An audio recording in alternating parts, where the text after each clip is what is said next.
Hello everyone, welcome to Study Tube. क्या हाल चाल, कैसे आप सभी। आशा करता हूँ आप सभी अच्छे होंगे और स्वागत करता हूँ मैं आप सभी का आपके यूट्यूब चैनल पे।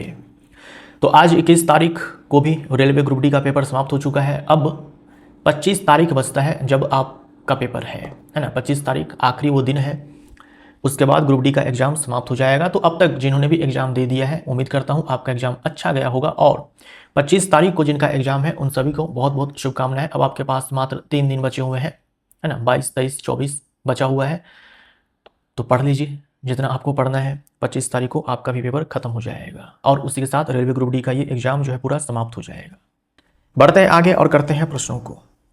निम्नलिखित में से कौन सा कथन परिक्षेपण, है ना। यहाँ पर परिक्षेपण का मतलब दोस्तों विक्षेपण है ना। परिक्षेपण नहीं, विक्षेपण ही होगा, है ना। विक्षेपण की परिघटना का सर्वोत्तम रूप से वर्णन करता है। कौन सा कथन? प्रकाश का कोलाइडी कणों द्वारा प्रकीर्णन ही परिक्षेपण कहलाता है। गलत हो जाएगा। फिर से यहाँ पर परिक्षेपण के स्थान पर आप विक्षेपण समझेंगे। प्रकाश का कोलाइडी कणों द्वारा प्रकीर्णन टिंडल प्रभाव कहलाता है। विक्षेपण का मतलब, डिस्पर्शन का मतलब तो ये होता है कि प्रकाश का 7 रंगों में, 7 घटक रंगों में टूट जाना। जो श्वेत प्रकाश है उसका 7 घटक रंगों में टूट जाना ही विक्षेपण कहलाता है, डिस्पर्शन कहलाता है। ठीक है। जब प्रकाश किसी माध्यम से होकर गुजरता है और वो अपने घटक रंगों में टूट जाता है तो उसी घटना को हम लोग बोलते हैं प्रकाश का विक्षेपण। इसी को हम लोग प्रकाश का वर्ण विक्षेपण कहते हैं। श्वेत प्रकाश का कांच के प्रिज्म से गुजरते समय अपने 7 घटक रंगों में विभक्त होना ही परिक्षेपण कहलाता है ना। विक्षेपण कहलाता है। ठीक, तो ये हमारा आंसर हो जाएगा। बी ऑप्शन राइट आंसर हो जाएगा। क्लोड क्षार प्रक्रिया में एनोड पर क्या उत्सर्जित होता है? क्लोड अल्कली प्रोसेस के ऊपर आपसे बहुत सारे सवाल पूछे जाते हैं, है ना। क्लोड अल्कली प्रोसेस में ये वाली अभिक्रिया होती है।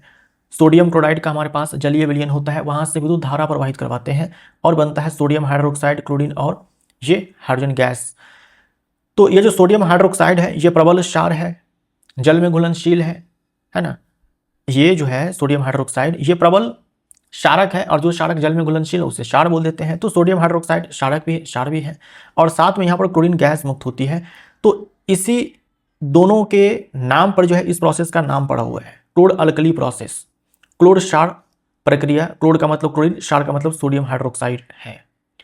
अब यहाँ पर देखो 2 इलेक्ट्रोड लिए जाते हैं, positive electrode, negative electrode. Positive electrode वो होता है जिससे बैटरी के पॉजिटिव टर्मिनल से कनेक्ट किया जाता है ना, जिससे बैटरी के पॉजिटिव टर्मिनल से कनेक्ट किया जाता है। और नेगेटिव इलेक्ट्रोड वो होता है जिससे बैटरी के नेगेटिव टर्मिनल से कनेक्ट किया जाता है। तो पॉजिटिव इलेक्ट्रोड को एनोड बोल देते हैं और नेगेटिव इलेक्ट्रोड को कैथोड बोल देते हैं। तो सवाल आपसे यहां पर पूछा जाता है कि एनोड पर क्या उत्सर्जित होता है। देखो, एनोड है पॉजिटिव इलेक्ट्रोड, तो इसके पास वो आयन आएगा जिनमें इलेक्ट्रॉन ज्यादा होंगे ताकि इसको दे दे इलेक्ट्रॉन, क्योंकि इसके पास इलेक्ट्रॉन की कमी है। भाई पॉजिटिव इलेक्ट्रोड मतलब इसके ऊपर पॉजिटिव चार्ज है, यानी कि इलेक्ट्रॉन की कमी है, इसके पास इलेक्ट्रॉन निकल करके भागा हुआ है। तो आप मुझे बताओ कि यहां पर क्लोरीन गैस है और हाइड्रोजन गैस है, तो क्लोरीन के ऊपर माइनस चार्ज होता है और हाइड्रोजन के ऊपर प्लस चार्ज होता है। ये पॉजिटिव इलेक्ट्रोड जिसके पास इलेक्ट्रॉन की कमी है, इसके पास कौन आएगा? इसके पास अपोजिट नेचर वाला आयन आएगा जिसके पास माइनस चार्ज है, यानी जिसके पास इलेक्ट्रॉन ज्यादा है ताकि इलेक्ट्रॉन इसको थमा दे। ठीक है। तो क्लोरीन गैस जो है एनोड पर मुक्त होती है। अगर ये पूछा जाए आपसे कैथोड पर भाई क्या मुक्त होती है, तो कैथोड के पास इलेक्ट्रॉन ज्यादा है ना, इलेक्ट्रॉन धनी है ये, है ना। ये इलेक्ट्रॉन धनी है, ये इलेक्ट्रॉन देना चाहता है। तो इसके पास कौन आएगा? जो इलेक्ट्रॉन लेना चाहता है, यानी जिसके ऊपर प्लस चार्ज है, तो इसके पास हाइड्रोजन आएगा। तो यहां पर हाइड्रोजन गैस मुक्त होती है। तो ऐसे आप याद रख सकते हो, है ना, ऐसे आप याद रख सकते हो। तो हमारा आंसर यहाँ पर क्लोरीन गैस हो जाएगा। बी हमारा राइट आंसर हो जाएगा। सबसे ज़्यादा तो सवाल आपसे ये पूछा जाता है कि जो क्लोड क्षार प्रक्रिया है इनमें कौन कौन से उत्पाद बनते हैं।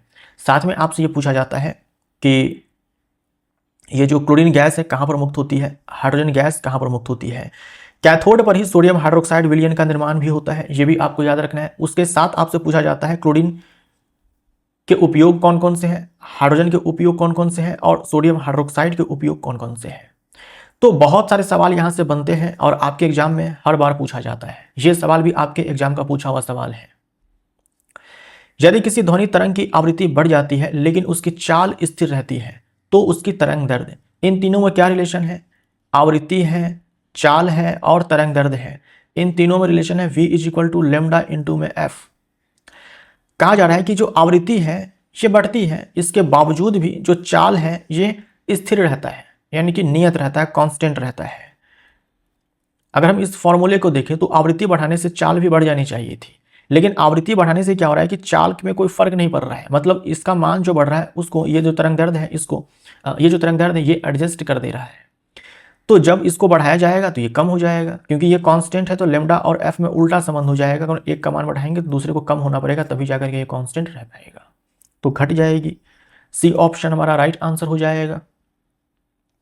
किसी कार्बनिक यौगिक में प्रकार्यात्मक समूह की प्राथमिक भूमिका क्या है? तो जैसे आप ट्रेन देखते हैं, रेलगाड़ी आप देखते हैं कि बहुत सारी बोगियां होती है और फिर आगे में एक इंजन होता है, इंजन जहां जहां चाहता है पूरे बोगी को वहां वहां लेकर के जाता है।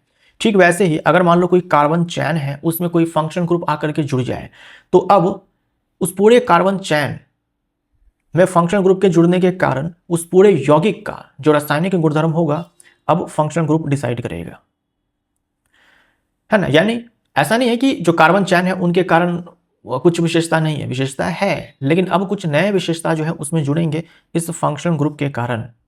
ए हमारा राइट आंसर हो जाएगा। यौगिक के अभिलाक्षणिक रासायनिक गुणधर्म प्रदान करना है, यौगिक के अभिलाक्षणिक रासायनिक गुणधर्म प्रदान करना, यौगिक को अभिलाक्षणिक रासायनिक गुणधर्म प्रदान करना, ये हो जाएगा। जैसे मान लीजिए हमारे पास ये एल्केन मैं बनाता हूं CH3 CH2 CH3, अभी ये प्रोपेन है, इसके पास अपना कुछ ना कुछ रासायनिक गुणधर्म है।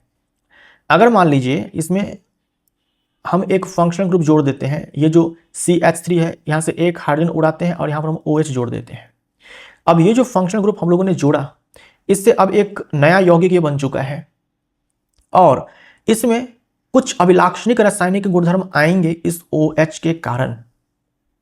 मान लीजिए यहां पर OH ना जोड़ करके हम COH जोड़ देते हैं, कार्बोक्सिलिक एसिड का ग्रुप जोड़ देते हैं, तो अलग यौगिक बनता और इसके कारण कुछ अलग ही रासायनिक गुणधर्म देखने को मिलता। यही फंक्शनल ग्रुप का काम होता है। फंक्शनल ग्रुप जो फंक्शन डिसाइड करेगा पूरे के पूरे यौगिक का, है ना, वो ग्रुप जो पूरे यौगिक का फंक्शन डिसाइड करने वाला है। ठीक, अभी तक देखो जैसे ये प्रोपेन है, पानी से इसको प्यार नहीं है, ये जो प्रोपेन है इसको पानी से प्यार नहीं है, लेकिन जैसे ही OH जोड़ दिया अब इस पूरे को पानी से प्यार है ना, अब इस पूरे को क्या है कि पानी से प्यार है। तो ये जो पानी से प्यार हो गया, ये नया रासायनिक गुणधर्म हुआ ना, जो किसके कारण आया, इस OH के कारण आया है। ये फंक्शनल ग्रुप का काम होता है। ए हमारा राइट आंसर हो जाएगा। मानव शरीर के निम्नलिखित में से किस भाग में उपकला कोशिकाओं में सीलिया होती है?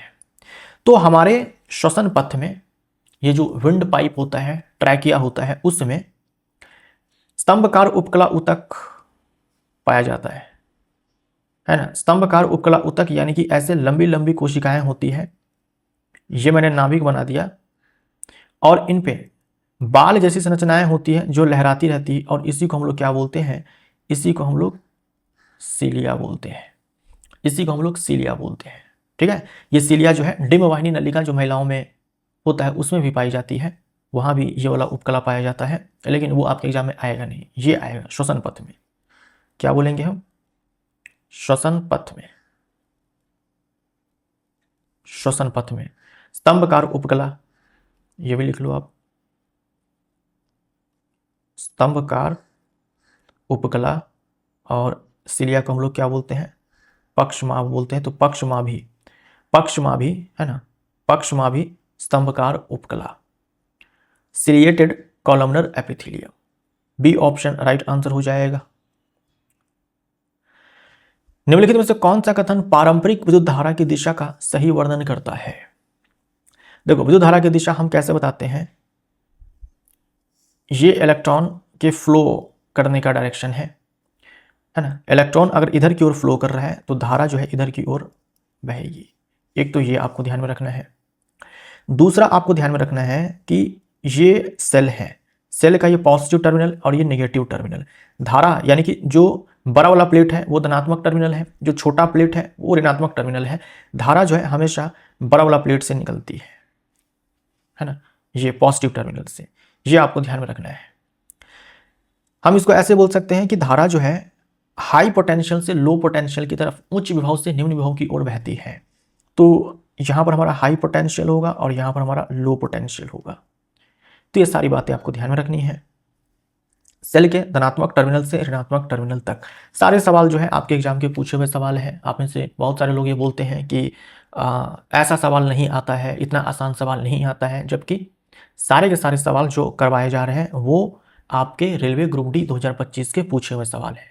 तो अगर आपको आसान लगता है तो लगता है, टफ लगता है तो लगता है, इसमें मैं क्या कर सकता हूँ, है ना। एक भी सवाल मेरा खुद से बनाया हुआ नहीं है, सारे सवाल आपके एग्जाम के पूछे हुए सवाल हैं।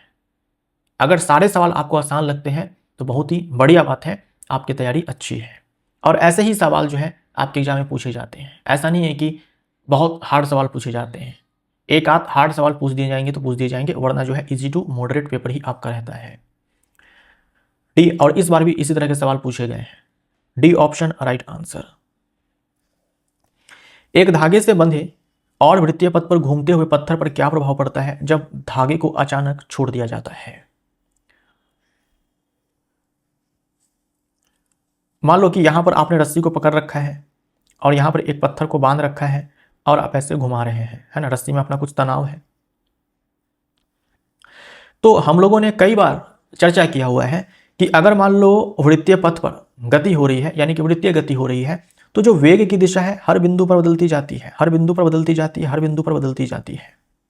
अगर मान लीजिए गति इस वाली दिशा में हो रही है और अगर पत्थर यहां पर है, उस समय वेग की दिशा ये है, ठीक है। वेग की दिशा ये है, यही वेग की दिशा है और यही विस्थापन की दिशा है। अगर पत्थर जब पत्थर यहां पर आ जाएगा तब वेग की दिशा ये, यानी कि स्पर्श रेखा आपको खींच देना है। जब पत्थर यहां पर आ जाएगा तो वेग की दिशा ये, जब पत्थर यहां पर आ जाएगा तो वेग की दिशा ये, जब पत्थर यहां पर आ जाएगा तो वेग की दिशा ये, जब पत्थर यहां पर आ जाएगा तो वेग की दिशा ये। मान लीजिए कि पत्थर जब यहां पे आता है, पत्थर जब यहां पे आता है तो रस्सी टूट जाती है, तो यह पत्थर कहां जाएगा। तो देख लो कि जिस समय रस्सी टूटी उस समय पिंड कहां पे था और उस समय वेग की दिशा क्या थी। तो अगर पत्थर यहां पे था और रस्सी इसी समय टूट जाती है तो इस पॉइंट पे वेग की दिशा ये है, यानी टूटने पर, रस्सी टूटने पर पत्थर जो है इस दिशा में जाएगा, राइट। यह उसी दिशा में आगे बढ़ना जारी रखता है जिस दिशा में यह छोड़े जाने के समय जा रहा था। बी हमारा राइट आंसर हो जाएगा। चाहे रस्सी टूट जाए चाहे आप रस्सी को छोड़ दो, कॉन्सेप्ट सेम टू सेम है। B option right answer. एक व्यक्ति 10 मीटर त्रिज्या वाले वृत्तीय पथ पर साइकिल चलाता है। वह 10 मिनट में एक चक्कर पूरा करता है। उसका औसत वेग कितना है। तो अगर मान लो कोई साइकिल चला रहा है, पॉइंट ए से स्टार्ट किया और एक चक्कर लगाने के बाद पॉइंट ए पर ही आ गया और त्रिज्या जो है वो 10 मीटर दी गई है ना। 1 मिनट का समय लेता है, 1 मिनट में ये पूरा एक चक्कर लगा लेता है और मान लो बिंदु ए से चला था तो बिंदु ए पर ही आ जाएगा। तो प्रारंभिक स्थिति और अंतिम स्थिति दोनों एक समान। अगर ऐसा होता है तो जो विस्थापन होता है ना, जो विस्थापन होता है वो 0 हो जाता है। और अगर हम वेलोसिटी की बात करते हैं, वेग की बात करते हैं, तो फॉर्मूला क्या होता है, डिस्प्लेसमेंट बट्टे में टाइम, टोटल डिस्प्लेसमेंट बट्टे में टोटल टाइम। तो जो विस्थापन है वो 0 है, भले समय कितना भी लग जाए। समय जो है 1 मिनट लगा हुआ है, यानी कि 60 सेकंड लगा हुआ है, 0 हो जाएगा। सी ऑप्शन राइट आंसर हो जाएगा, है ना। विस्थापन 0 है क्योंकि एक ही चक्कर लगाया है, एक पूरा चक्कर लगाएगा तो जहां से चलेगा वहीं पे आ जाएगा, जहां से आपने चला वहीं पर आप वापस आ गए, तो डिस्प्लेसमेंट 0 हो जाता है। जैसे ही डिस्प्लेसमेंट 0 हो जाएगा, जो वेलोसिटी है वो 0 हो जाएगा। निम्नलिखित में से कौन सा कथन उत्तल दर्पण द्वारा प्रतिबिंब रचना का सही वर्णन करता है। उत्तल दर्पण, है ना, उत्तल दर्पण में हमेशा ही आभासी सीधा छोटा प्रतिबिंब बनता है। तो यहां देखो वास्तविक तथा उल्टा है, काट दो। वास्तविक तथा उल्टा है, काट दो। यहां भी वास्तविक है, काट दो। ऑप्शन हमारा डी सही हो जाएगा। जब बिंब एक परिमित दूरी पर होता है, यानी कि फाइनाइट डिस्टेंस पे होता है, ऐसा नहीं कि अनंत पे है। अगर मान लो अनंत पे होगा, जैसे ये उत्तल दर्पण हम लोगों ने बना लिया, ठीक। उत्तल दर्पण, फोकस दूरी दर्पण के पीछे, वक्रता के दर्पण के पीछे।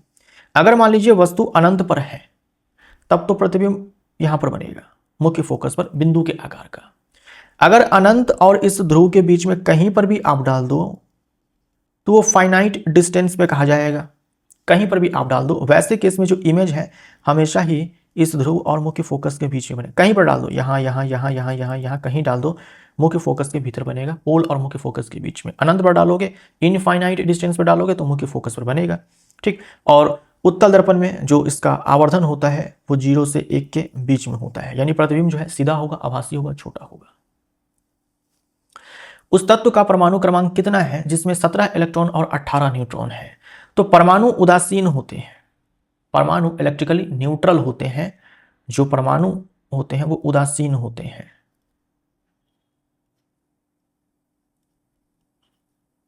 है ना। परमाणु उदासीन होते हैं हम लिखेंगे। इसका मतलब क्या हुआ कि जो प्रोटॉन की संख्या वही इलेक्ट्रॉन की संख्या, और जो प्रोटॉन की संख्या वही परमाणु संख्या, ठीक। तो परमाणु संख्या बराबर प्रोटॉन की संख्या बराबर इलेक्ट्रॉन की संख्या। हमें कितना दिया हुआ इलेक्ट्रॉन की संख्या? 17, यानी कि परमाणु संख्या 17 कौन से तत्व का है? क्लोरीन का है। बी ऑप्शन राइट आंसर हो जाएगा। यह तत्व कौन सा है? क्लोरीन है।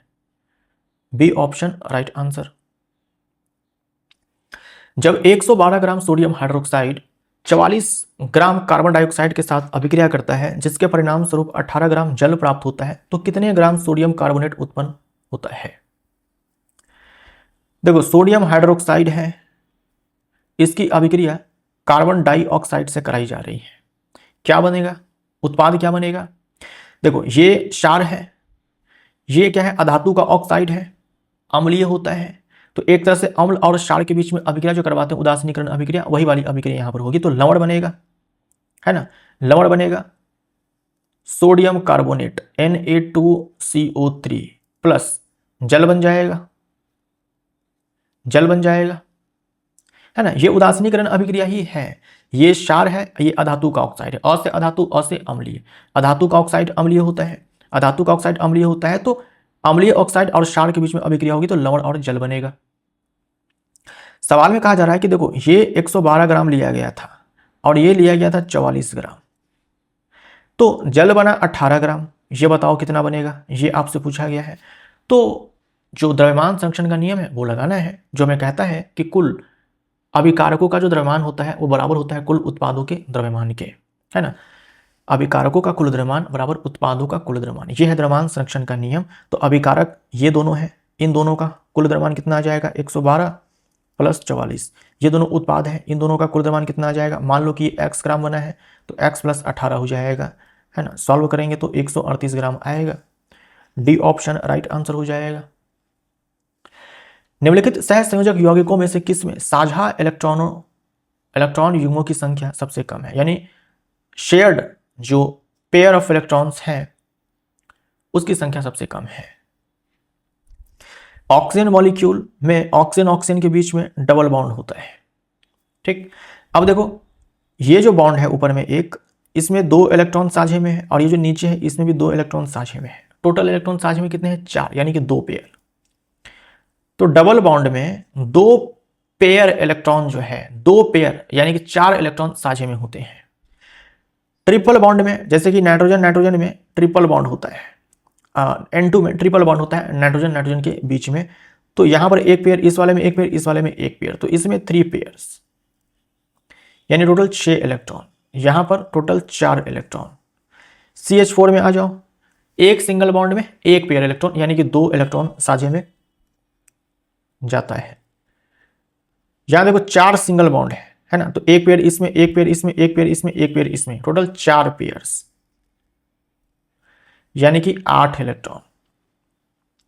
हाइड्रोजन में हाइड्रोजन के बीच में सिंगल बॉन्ड होता है, तो एक सिंगल बॉन्ड है, यानी कि एक पेयर, यानी कि 2 इलेक्ट्रॉन। तो इलेक्ट्रॉन युग्मों की संख्या सबसे कम होगी, तो डी ऑप्शन राइट आंसर हो जाएगा। जब कोई अम्ल किसी क्षार के साथ अभिक्रिया करता है तो निम्नलिखित में से क्या बनता है? चाहे प्रयुक्त विशिष्ट अम्ल या क्षार कुछ भी हो, चाहे कोई सा भी आप अम्ल क्षार ले लो, दोनों के बीच में अभिक्रिया करवाओगे तो लवण और जल बनेगा। डी ऑप्शन राइट आंसर हो जाएगा। उदासीनीकरण अभिक्रिया यहां पर चलती है। कोशिकाओं के संबंध में निम्नलिखित में से कौन सा कथन असत्य है? कोशिकाओं के बारे में कौन सा स्टेटमेंट रॉन्ग है? तंत्रिका कोशिकाएं आवेगों के चालन में सहायता करने के लिए लंबी होती है। हमारे शरीर की सबसे लंबी कोशिका जो है वो तंत्रिका कोशिका होती है। इसकी लंबाई 1 मीटर तक हो सकती है ना। सबसे लंबी कोशिका तंत्रिका कोशिका। कोशिकाएं गोल, अंडाकार, तर्करूपी या शाखित हो सकती है। बिल्कुल, जो कोशिकाएं हैं ये अंडाकार भी हो सकती है, गोलाकार भी हो सकती है, तर्करूपी हो सकती है, शाखित हो सकती है। जैसे कि जो हृदय पेशी है शाखित होती है, जो हृदय पेशी शाखित होती है ना। उसके बाद तर्करूपी, जो चिकनी पेशी की कोशिकाएं होती है, तर्करूपी होती है, स्पिंडल शेप होती है ना। अंडाकार है, गोलाकार है कोशिकाएं, जैसे बैक्टीरियल सेल या फिर आरबीसी ले लो आप। जो आरबीसी है वो भी तो गोल होती है, डिस्क शेप की होती है बट गोलाकार होती है। डब्ल्यूबीसी है, वो गोलाकार अंडाकार हो सकती है और वो अपना आकार भी बदल सकती है। देखो, अलग अलग कोशिकाएं जो है अलग अलग प्रकार की हो सकती है, उनके शेप अलग अलग हो सकते हैं। शेप डिसाइड होता है कि भाई उनका काम क्या है, जैसा काम वैसे ही उनकी आकृति, आकार। ये कोशिका के बारे में आपको ध्यान में रखना है। कोशिका की आकृति प्रायः उसके कार्य से संबंधित होती है। ये स्टेटमेंट भी सही है। सभी कोशिकाएं समान आकार और आकृति की होती है तो ऐसा नहीं है। कोशिका का जो आकार है, आकृति है, उसके कार्य के अनुरूप होते हैं। ठीक है, जैसा कार्य उसके हिसाब से जो है उनके शेप एंड साइज होते हैं। कोशिका के लिए भी सत्य है और जो कोशिकांग होते हैं उनके लिए भी ये सत्य है, उनके लिए भी सत्य है। निम्नलिखित में से किस पादप की पत्ती के किनारे के गर्त में कलिकाएं हो सकती है? बर्ड्स हो सकती हैं। तो ब्रायोफाइलम की जो पत्तियां होती है, ब्रायोफाइलम की जो पत्तियां होती है, आप उनमें देखते हैं कि बर्ड्स निकलते हैं ऐसे किनारे पर जो है बर्ड्स निकलते हैं। तो ब्रायोफाइलम है ना। पत्तियों से नए पादप उगते हैं ब्रायोफाइलम में। ये बर्ड टूट करके नीचे गिर जाएगा, है ना, नीचे गिर जाएगा और बाद में यही बर्ड जो है नया ब्रायोफाइलम का पौधा बना देगा। पत्तियों से नए पादप का उगना कायिक प्रवर्धन कहलाएगा। ये प्राकृतिक कायिक प्रवर्धन हो जाएगा। ये अलैंगिक प्रजनन का प्रकार है।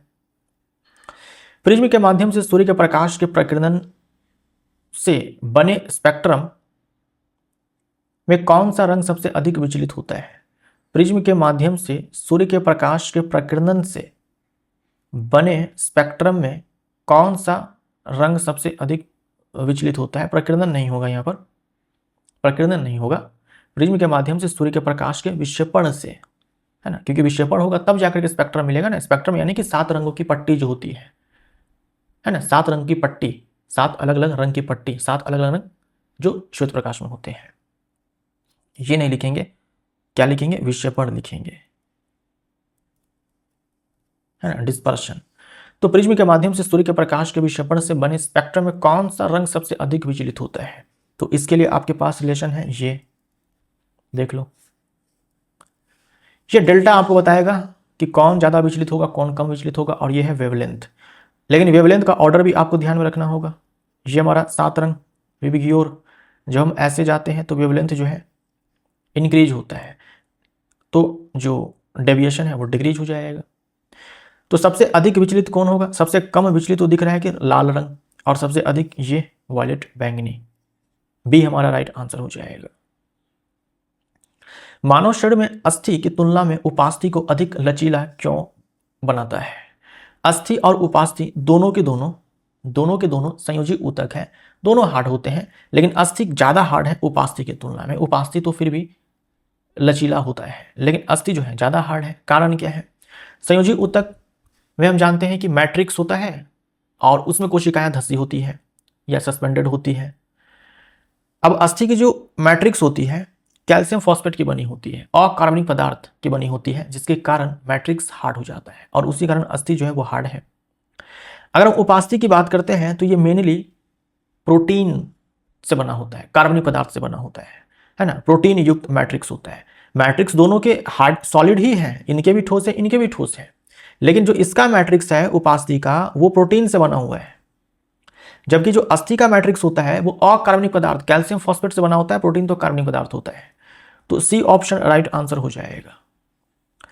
यह मांसपेशियों को अस्थियों से जोड़ता है, यह कंडरा का काम होता है ना। कंडरा यानी कि टेंडन।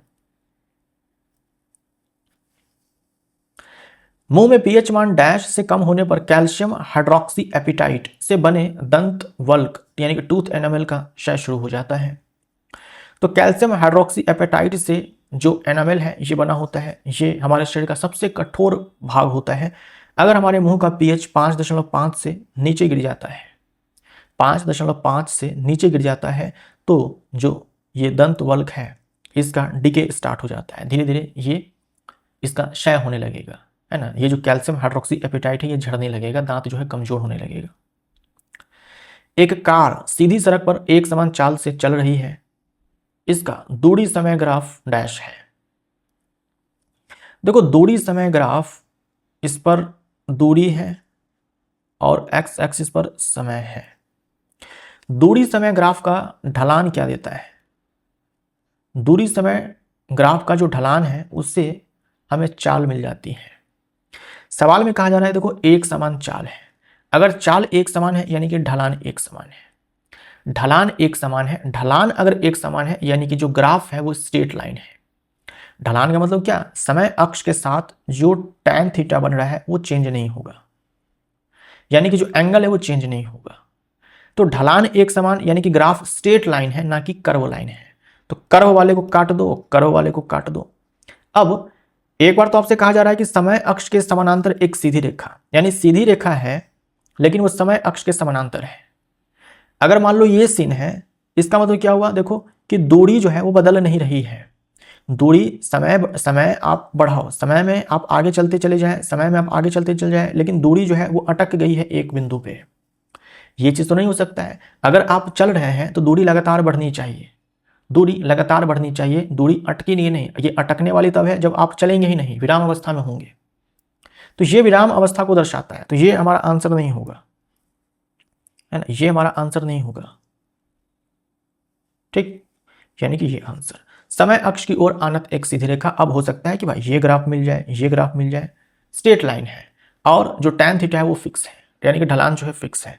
सी ऑप्शन हमारा राइट आंसर हो जाएगा। रेखा 40 मीटर लंबे पुल में तैरती है, वह एक ऋजु पथ पर 1 मिनट में एक छोर से दूसरे छोर तक जाने और वापस आने में 80 मीटर की दूरी तय करती है, उसका औसत वेग कितना है? एक पुल है 40 मीटर लंबा है, मान लो पॉइंट ए है, यहां से रेखा जो है तैरना चालू करती है, इसमें पानी है, तैरना चालू करती है ए से, ये इस वाले छोर पर जाती है ना, मान लो ये पॉइंट बी है, फिर यहां से लौट करके ए पर आ जाती है। तो चली कितनी, टोटल डिस्टेंस कितना कवर हुआ?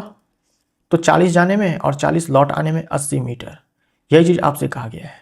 और समय कितना लगता है? 1 मिनट यानी कि 60 सेकेंड। हमसे क्या पूछा गया है? वेग पूछा गया है। तो वेग के लिए हम लोग डिस्प्लेसमेंट देखते हैं, ना कि हम लोग डिस्टेंस देखते हैं। डिस्प्लेसमेंट कितना हुआ? ए से रेखा चली थी, रेखा जो है वो ए से चली थी, तैरना स्टार्ट की थी और वापस से घूम करके ए पर आ गई। ठीक, तो डिस्प्लेसमेंट 0, क्योंकि प्रारंभिक स्थिति और अंतिम स्थिति दोनों के दोनों सेम है, तो डिस्प्लेसमेंट 0। अगर डिस्प्लेसमेंट 0 तो वेलोसिटी भी 0। सी हमारा राइट आंसर हो जाएगा। ठीक, धातुओं के निष्कर्षण से पहले अयस्कों के संवर्धन का मुख्य कारण क्या है? धातु को जब माइनिंग करके निकाला जाता है जमीन से, तो सबसे पहले उसका संवर्धन होता है। इसी को हम लोग सांद्रण बोल देते हैं, यानी कि कंसंट्रेशन बोल देते हैं या फिर एनरिचमेंट बोल देते हैं। इसका मतलब होता है कि अयस्क में बहुत प्रकार की अशुद्धियां होती है, उसको हटाएंगे भी तो। जब माइनिंग करके निकाला जाएगा तो चूना है, रेत है, मिट्टी है, पता नहीं क्या क्या है, उनके साथ चिपके होंगे, उन सारे को हटाना भी तो पड़ेगा। तो उसे हम लोग संवर्धन कहते हैं, अशुद्धियों को हटाना। बालू, अवांछित चट्टानी जैसी मृतिका में अशुद्धियों को दूर करना। ए हमारा राइट आंसर हो जाएगा। बाह्य निषेचन निम्नलिखित में से किस प्राणी में पाया जाता है? 2 प्राणी के नाम आपको याद रखने हैं, मछली और मेढक। म से मछली, म से मेढक। सी ऑप्शन राइट आंसर हो जाएगा। 12 वोल्ट की एक बैटरी को क्रमशः 1 ओम, 2 ओम, 3 ओम, 4 ओम और 10 ओम के प्रतिरोधकों के साथ श्रेणी क्रम में जोड़ा गया। 10 ओम प्रतिरोधक से होकर कितनी धारा प्रवाहित होगी? अब देखो श्रेणी क्रम में जोड़ा गया है तो श्रेणी क्रम में धारा जो है सबसे समान ही बहती है, तो केवल 10 ओम ही नहीं, इन सारे से धारा एक समान ही बहेगी, लेकिन ये धारा बहेगी कितनी वो निकालना पड़ेगा। तो ओम का नियम लगाएंगे, I बराबर V/R। अब क्योंकि यहाँ पर एक रेजिस्टेंस तो है नहीं कि आप जैसे आप यहाँ पर 12 वोल्ट तो डालेंगे, लेकिन R का मान आप इसमें से क्या डालेंगे? कोई एक मान थोड़ी डालेंगे, सबको श्रेणी क्रम में लगाया गया है, तो हम यहाँ पर क्या करेंगे कि इन सारे का समतुल्य लिखेंगे। ठीक, समतुल्य के लिए सबको जोड़ दो, 1 2 3 3 6 4 10 10 और 10 20, 2 से इसको उड़ाएंगे 6 बार में, यानी कि 0.6 एम्पियर। 0.6 एम्पियर हमारा राइट आंसर हो जाएगा, ए हमारा राइट आंसर। निम्नलिखित में से कौन सी सामग्री लंबे समय तक अपरिवर्तित रहती है? रेशम के कपड़े का थैला, रेशम के कपड़े का थैला, जूट का थैला, सूती कपड़े का थैला, ये सब जो है जैव निम्नीकरणीय पदार्थ है, इनका अपघटन धीरे धीरे हो जाएगा। प्लास्टिक का थैला, डी हमारा राइट आंसर हो जाएगा। प्लास्टिक जो है अजैव निम्नीकरणीय पदार्थ है, तो इसका अपघटन जो है नहीं होगा और पर्यावरण में जो है लंबे समय तक ये बना रहेगा, अपरिवर्तित रहेगा। कैल्शियम ऑक्साइड और जल के बीच अभिक्रिया अत्यधिक ऊष्माक्षेपी होती है और कैल्शियम हाइड्रोक्साइड बनाती है, इसका एक उदाहरण डैश है।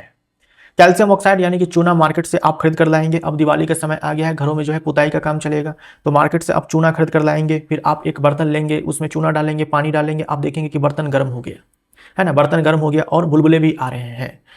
ये वही वाली अभिक्रिया है ना, ये वही वाली अभिक्रिया कहा है ना, ऊष्माक्षेपी होती है, यानी कि ऊष्मा का उत्सर्जन होता है, बर्तन गर्म हो जाता है और आप कैल्शियम हाइड्रोक्साइड बनाते हैं और इसको फिर दीवारों पर चढ़ाते हैं, है ना, इसको फिर आप दीवारों पर चढ़ाते हैं। तो ये कौन सी अभिक्रिया होती है? ये कॉम्बिनेशन रिएक्शन होती है। आप जो है कैल्शियम हाइड्रोक्साइड और जल के बीच में अभिक्रिया करवाते हो, मात्र एक उत्पाद बनता है कैल्शियम हाइड्रोक्साइड, ये अपने आप में संयोजन अभिक्रिया है और साथ में एक्सोथर्मिक है।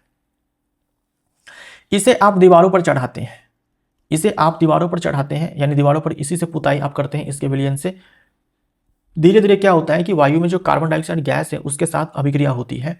अभिक्रिया के बाद जो है दीवारों पर कैल्शियम कार्बोनेट की सफेद परत चढ़ जाती है, जिसके कारण दीवारें जो है सफेद और चमकदार हो जाती हैं और साथ में एक और उत्पाद बनेगा जल, इसका वाष्पीकरण हो जाता है।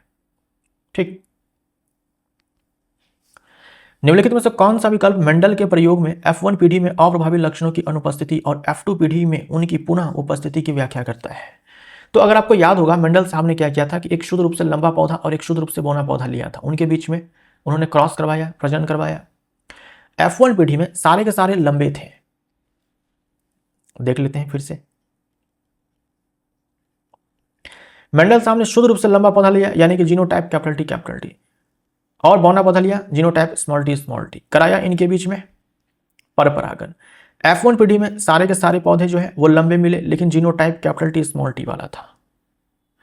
जो स्मॉल टी है वो पौधा को तो बौना बनाना चाह रहा है, जो कैपिटल टी है वो लंबा बनाना चाह रहा है, टॉल बनाना चाह रहा है।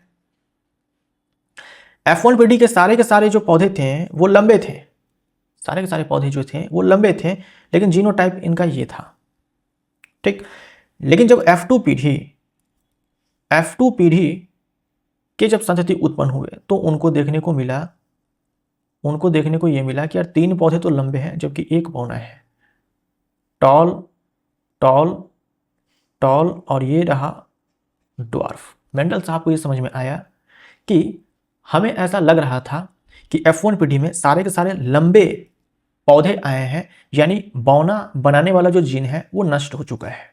मेंडल साहब को ऐसा लगा पहले, लेकिन जब F2 पीढ़ी में उन्होंने बौना पौधा देखा तो इनको समझ में आया कि नहीं, बौना बनाने वाला जो जीन है ना वो नष्ट नहीं हुआ था, वो दुबक कर बैठा हुआ था कोने में, मौके का इंतजार कर रहा था कि अपना टाइम आएगा, है ना, अपना टाइम आएगा तब हम खुद को दिखा देंगे, जमाने को बता देंगे, दुनिया को बता देंगे कि देख तेरे को क्या लगा था, हम नहीं लौटेंगे, लौट गए ना, समझे आप।